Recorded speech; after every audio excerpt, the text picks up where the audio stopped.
Kõrvemaa seob oma maastikulise eripäraga otsapidi kokku 3 maakonda Eestis.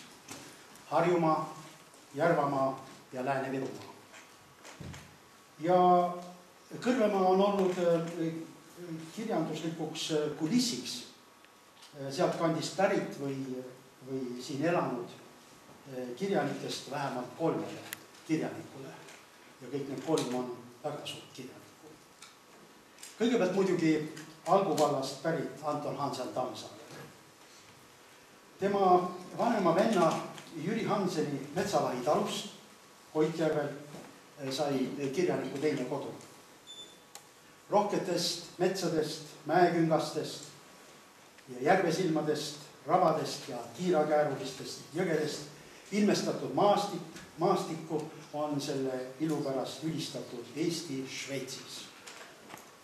Nii teeb seda Tammsaare raamatus, teevad seda Tammsaare raamatus Helene Siivisker ja August Palm. Tammsaare läbimurde teos Kõrboja peremees 1922. Selle sündmustik hargneb just seesuguse maastiku taustal, rääkimata siis tõeõiguse esimesest köitest, kus mäe ja oru vastandumine, sood ja allikad ning Soodla ja Ambla jõgi omandavad lausa piibellikke vorme. Ja seesugust piibellikust seotust maaga, mille ilu sõltub meie armastuse suurusest selle maa vastu, olen kohanud ka Albust linnulennult 10 kilomeetri kaugusele jäävast Liutsalu külast pärit Hando Runneli luules.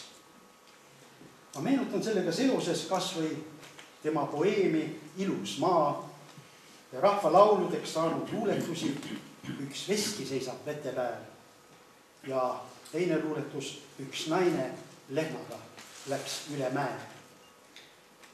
Ja kui nüüd tulla selle 3. Kõrvemaa suureks kirjutanud kirjaniku juurde, kelleks on Veera Saar, siis sobikski minu meelest tema loomingu motoks see Runneli luuletus naisest lehmaga. Nii selgelt paistavad sellest pastoraalsest tekstist läbi Veera Saare kirjanduslikku läbimurret tähistanud ja ühtlasi tema tippteoseks jäänud romaani Kukuaru 1969 maamärgid, emotsionaalne õhustik ning juhtmotiiv. Naine kui elukandja. Aga ka lugegem Runnelit, lugegem seda motot. Üks naine lehmaga läks üle mäe. Tal lambad ohelikku pidi teises käes ning sääred paljad, triimulised tal ja lapsepõnnid õueväraval. Üks naine lehmaga läks üle mäe. Siis laante tagant kostis rongi huip. Siis üle kõrge taeva lendas valge luip. Siis lehm nii laisalt raskelt järel käis, et süda pilgeni sai nukrus täis. Ja laante taga kostis rongi huip. Üks naine lehmaga läks üle mäe. Nii aastaid läks, nii läheb iga päev. Ja tõusku luip või tähelaev ei unune. See lihtne maine vaev, üks naine lehmaga läks üle mäe. Kui me lisame nüüd siia veel juurde selle, et see luuletus pärineb Hando Runneli kogust Kodukäija, siis me saamegi tegelikult raamistiku, kuhu mahub Veera Saare looming. Ja see raamistik on siis kodu kui häll ja pesa, kodu loomine, kodu hoidmine ja selle kõige keskmes omakorda naine. Kirjaniku käekirja tema koha ja tähenduse kujunemise jälgimisel on oluliseks peetud tema debüteerimist, tema tulekut kirjandusse.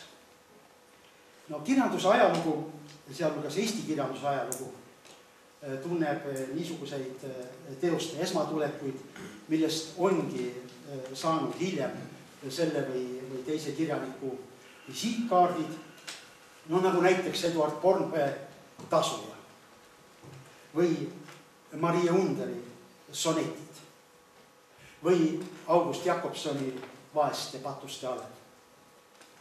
Enamasti kujutavad aga debüüdid kirjanduslikke embrüoid, millest siis tagantjärele võib välja lugeda tulevasi taustu või motiive kirjaniku loomingus. No, nii umbes nagu sümfoonia esimestest taktidest või siis ooperi avamängust me leiame vihjeid järgnevatele teemadele. Veera Saare proosadebüüdiks, ta oli enne seda veel luuletusi kirjutanud, on 1952. aasta suvel ilmunud lasteraamat Sõit Mustikametsa. See Eesti küllaltki kuulsa kunstniku Aleksander Pilari akvarellidega illustreeritud lasteaia laste ühe päeva 40 episoodist jutustav raamatuke oli ka üks esimesi tekste, võib-olla isegi esimene, millega mina kokku puutusin. Täpsemalt öeldes, see oli esimene tekst, esimene raamat, mida siis toona 6-aastaseks saanud poiss suutis juba iseseisvalt ja vabalt lugeda. Ja ma ei olnud seda raamatut võtnud kätte 60 aastat. Ma ei olnud seda avanud. Aga selle võimalusega seoses esineda siin täna otsisin ma selle raamatu üles. Mälus olid küll püsinud pildid, mis selle juurde oli joonistatud või maalitud metsa sõitvast, meeste sõitvast autost, mille margiks oli, seda rahva hulgas kutsuti Gaz Aiks, aga ta oli Gaz AA, aga ta oli teada reparatsioonidega saadud sõjaajast Saksa Studebecker. Ja vaat sellest autost on pilt silme ees lastest selles autokastis, lahtises kastis, tänapäeval on täiesti mõeldamatu, siis kaasa võetavast moonast, mille hulgast mälus on säilunud tohutu suured piimapudelid ja vaatasin üle, täiesti suur üllatus. Lastel olid kaasa pandud sarvesaiad, mis ilmusid meile alles koos iseseisva Eesti Vabariigi või Eesti Vabariigi taastamisega. Samuti pildid järvest, kus lapsed suplesid ning iseäranis pilt kõrgest männimetsast ja sinetavatest mustikavartest, kootud vaibast selle ümber. Mina aga olin unustanud, et selle raamatukese autor on Veera Saar. Ja nüüd ette valmistades seda esinemist otsisin ma selle raamatuke üles, aga see ei olnud üldse lihtne, sest isegi antikvariaadis öeldi, et tegemist on erakordselt suure rariteediga ja tuli idee ette võtta Rahvusraamatukokku. Panin ennast küll antikvariaati kirja ja raamatut hinnatakse praegu 4,50 €. Just väga kallis raamat. Kuid 60-aastane kultuurikiht on siis selle raamatukese endasse neelanud, aga avades tabasin tohutu soole äratundmiselt ja see äratundmine seostus mitmegi asjaoluga, mis siis hakkasid resoneeruma juba Veera Saare muud loomingut lugedes. Sõit Mustikametsa on kirjutatud avastusloona. Omamoodi see on nagu laste road movie, see on niisugune filmitüüp, kus sõidetakse muudkui ringi ja avastatakse maailma ja seidetakse. Aga see on väikeste laste road movie. Kõigepealt tehakse siis selles raamatukeses tutvust autoga, siis kohatakse teel metsa, lindtraktorid kündmas, põldu, mõelda vaid, 5 vagu korraga on seal niisugune ader taga. Möödutakse vankrit vedavast hobusest, see on juba eilne päev, kolhoosi lehmakarjast, vanast karjakust ja lepakoorest tehtud pasunat puhuvast poisist Imetletakse raudteed, kuidas küll roopad läigivad, see kordub muide hiljem ka Uku Arus. Ja mööduvat rongi, jõutakse väikese metsa järve äärde ja seejärel Nõmmele korjatakse marju, tehakse lausa sotsialistliku võistlus selle peale, kes saab kõige esimesena oma kruusi täis. On ikkagi muide Stalini aeg, aga sotsialistlik võistlus kestis ju tegelikult kõik 50 aastat. Ja seejärel naastakse linna. Kõik see on kirja pandud lihtsate lühilausetega õpetaja, kasvataja vaatepunktist. Pedagoogilist hallhoovust tunneme ära ju Veera Saare järgnevastki loomingust ja nagu ise veel kinnitas, ta on ka oma kirjanduslikus loomingus õpetaja. Aga siin markeeritakse ka ümbrust, mis hiljem näiteks Uku Arus omandab erakordse poeetilise jõu. Lugege Mustika metsast seda Kõrvemaa motiivi, mis kõlab siis niimoodi. See episoodi nimi on Nõmmel. Varsti jõutakse künkale, kus kasvavad kõrged punakad hüvega puud. Valdeks on üks lastest. Need on männid, tädi, õigus, oleme Nõmmel. Sügisel on siin eriti ilus. Siis õitseb kanarbit ja pohlad punavad. Ja asetagem nüüd siia kõrvale üks hingestatumaid looduskirjeldusi Uku Arust. Männid sirged mastipuud, altpoolt hõbedased, pealtpoolt kurdsed ja kõrgel roheline katus. Ja sellest kõrgemal helendus, mis siin-seal tungib katusest läbi ja paneb Nõmme pealse kirvendama. Päris teeserves, aga poolküpsed mustikad, mis meelitavad unustama, et nad võivad pruudi suu mustaks värvida. Ja siis oja poole längus kallak, mitte enam Nõmm, aga mitte ka soo. See koht romaanis muide on intriigi selgitus ja me mäletame seda kohta eriti hästi ka filmist. Laagnaardi tütar Minni ei taha oma esimest õnne ära põlata. Nii ta endale sisendabki. Mõelda vaid, 5 lehma ja Singeri õmblusmasin ootavad teda keldriaugul.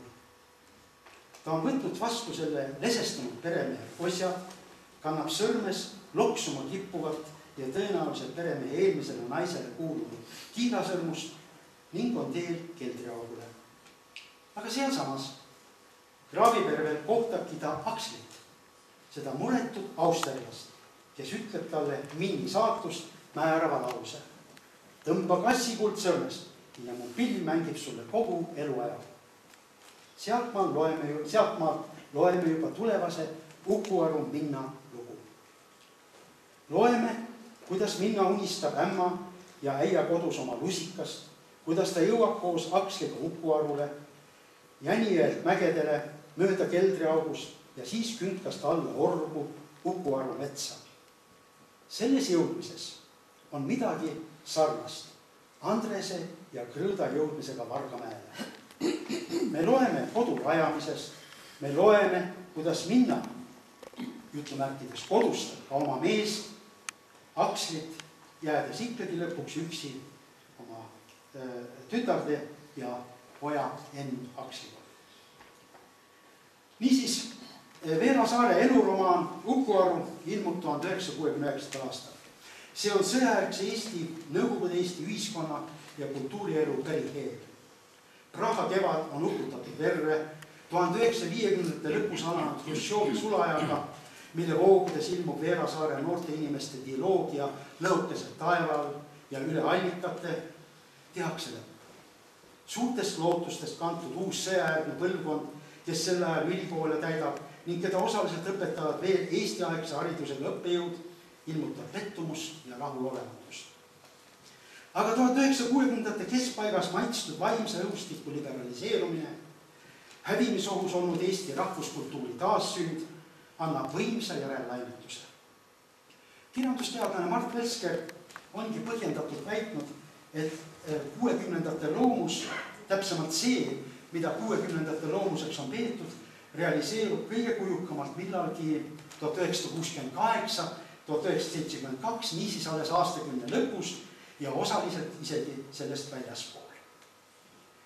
Tema ja teinegi kirjandusteadlane Tiit Hennoste toovad näiteks käsikirjaliste almanahvide leviku, teatriuuenduse, luule osakaalu plahvatusliku kasvu, vaidlused eksistentsialismi ja teiste lääne mõttevoolude üle, mille üheks tõukeks sai Arvo Valtoni novelli looming.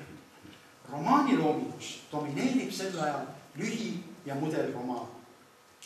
Eesti Nõukogude romaani lähemalt uurinud kadunud kirjandusteadlane Pärt Liias toob selle näideteks Mati Hundi Mõrva hotellis, Eme Peekmani Vändtoreli ja nagu mäletame, keskse koha toonases romaanikirjutuses hõivab sel perioodil Enn Vetemaa lühiromaanid Pillimees, Väike reekpiim suupillile ja Munad Hiina moodi.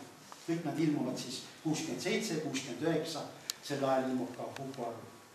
Kohe Jaan Krossi 3 katku vahel ilmumine 1970 avab aga Jaan Krossi ajastu Eesti proosas. Nüüd Veera Saare romaan juhatab Pärt Liiase sõnul sisse 1970. aastate romaani pidestumisproblemaatika. See on niisugune pikk sõna, seda peetakse silmas see juurte otsimise loo või juurte loo.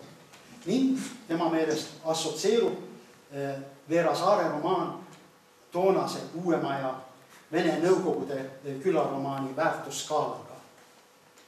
Ja Liias arvab ka, et need asjaolud seletavad nii romaani enda kui ka tema poolt või tema põhjal loodud filmi menetust.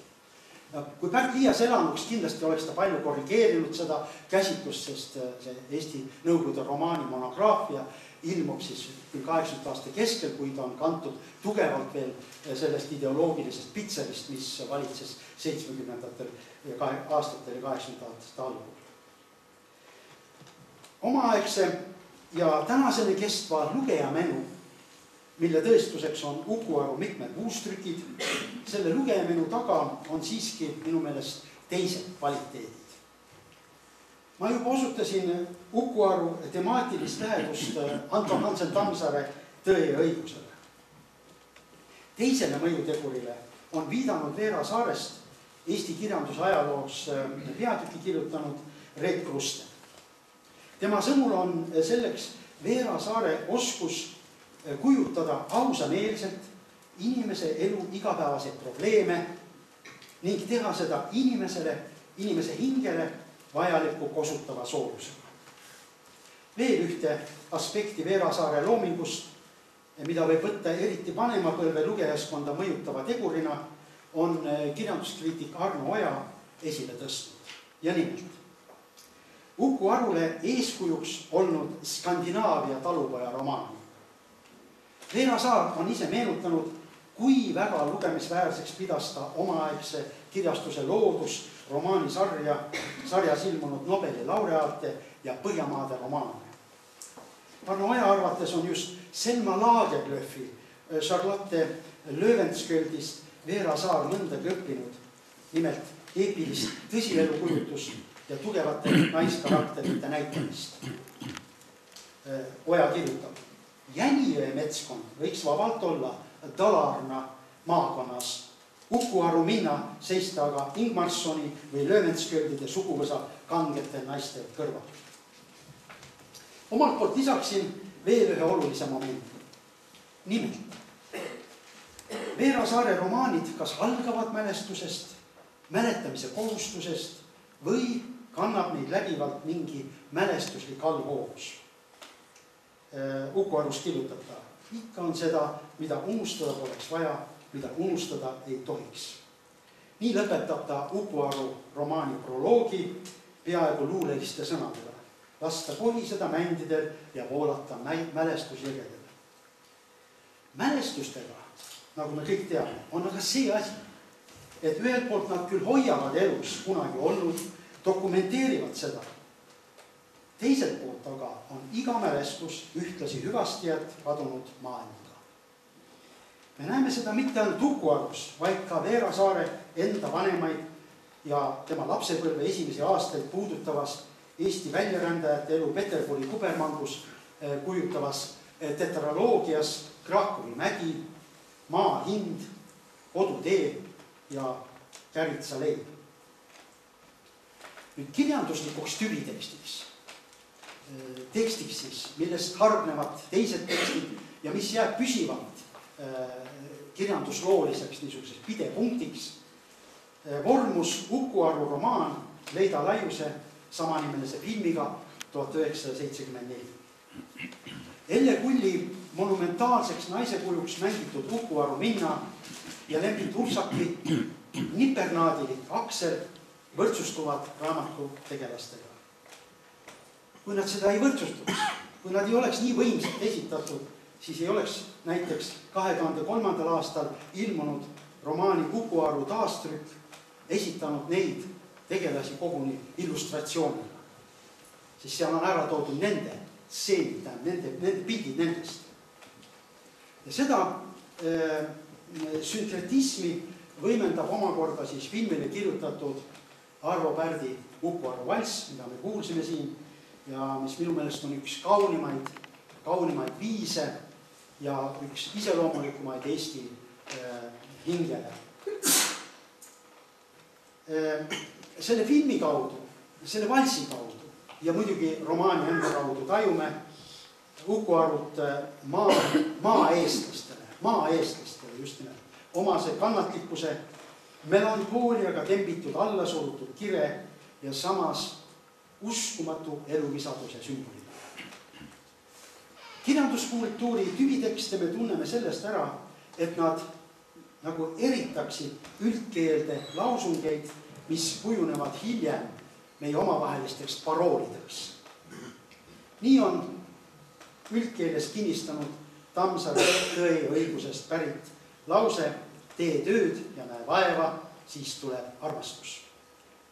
Veerasaare Uku Arus on selleks parooliks sure ära, kui elada ei jaksa. Nii hüüab Laagrimardi naine, minna ema oma vastsündinud lapsukesele, kelle jaoks ei jätkuda kurnatusest enam rinna viima. Aga väike minna võidab end elu. See eksistentsiaalne ähvardus, elamises ennekõike kohustuse nägemine kordub romaani esimese osa lõpus, kui Aksel on tapetud ja Minna seisab oma 4 lapsega silmitsi tühjuse ees. Milleks? Niikuinii on kõigel lõpp, ahastab Minna. Ja taas kord õhutab ema. Surra. Jah, hakkasid surema. Mis sa veel ootad? Kuid just sellest meeleheidet väljendavast käsust tõuseb hoopis uus elutahe ja ülim kohustus jaksata elada. Mitte ainult enda pärast, vaid eeskätt oma laste, rahva ja selle maa pärast. Tänan.